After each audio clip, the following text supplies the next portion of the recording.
On behalf of the NCAA, it is my pleasure to announce the 2012 NCAA Woman of the Year.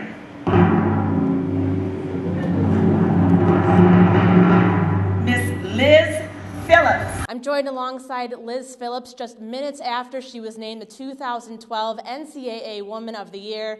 I don't know if it's sunk in yet, Liz, but can you just tell me a little bit of what you're feeling? I mean, just total shock and total excitement. I was really just not expecting it, and just this opportunity has been so exciting, and I'm just still in shock. Now, Liz was a cross-country and track and field student athlete at Washington University in St. Louis. You said something in your video that kind of hit me, saying that you didn't want to just be excelling in one thing. You don't want to be one-dimensional, so you focused both of your talents in the classroom, a 4.0 cumulative GPA. I don't know too many people that could do that in biomedical engineering, and a national championship in cross-country. How were you able to manage that to be able to excel in both and not be one-dimensional?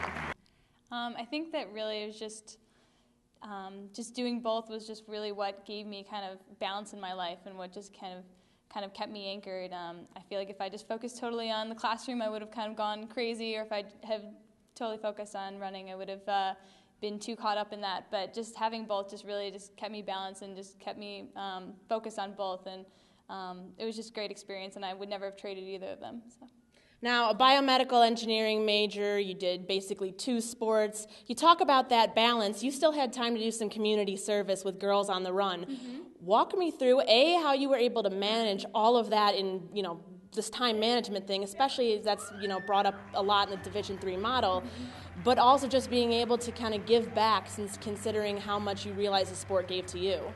I mean, working with Girls on the Run was really natural community service activity for me, because two things I'm passionate about. I love running, and I love working with kids, and just be able to bring them together in a community service opportunity was really awesome. And just getting to train the girls to eventually run a 5K, and just teaching them important life lessons along the way. It was so fun, and I think I looked forward to going to practice with them just as much as they looked forward to coming, and I just probably learned as much from them as they learned from me. So it was just a great experience. Now, you're done with your undergrad, but you couldn't give up running quite yet. You're in medical school now, but you said that you're now a volunteer coach, and is that at the collegiate level? Mm-hmm. Tell me a little bit about how you have time to be in medical school, of all places, to be focusing your time on, being a doctor, and you have a long road ahead of you there, but still being able to give back to the sport that you got so much from.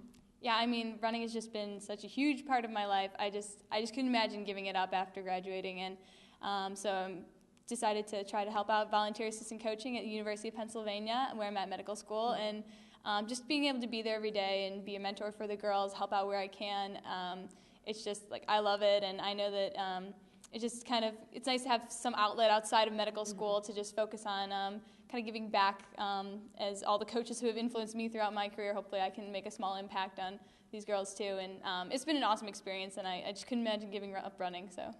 Now, the Woman of the Year honor is such a prestigious honor. You see all of these honorees, nominees that go on to do really incredible things in society. I know that you're just into your first year of medical school, but what kind of is that step that you want to take your life to next, whether it has to do with running or if you're going to incorporate that somehow into medicine? Any thoughts on that yet? I mean, I'm still not sure. I mean, I'm interested in maybe going into orthopedic surgery. It's something that's relevant to athletes and running. But it's still far down the line for me. And but either way, I know that my experience as an athlete and a student at WashU has just prepared me for whatever lies ahead. So. Well, congratulations, Liz. It's such an honor to be able to talk to you, knowing that, all these accomplishments that you and the other 9 finalists, along with the 30 honorees, it's just an incredible feat for all student athletes within the NCAA. You can check out Liz's video up on ncaa.org, and throughout the week we'll have the videos of the other 8 finalists for the 2012 NCAA Woman of the Year. You can check those out as well. Again, those will be up at ncaa.org. Once again, for Liz Phillips, I'm Courtney Cronin for ncaa.org.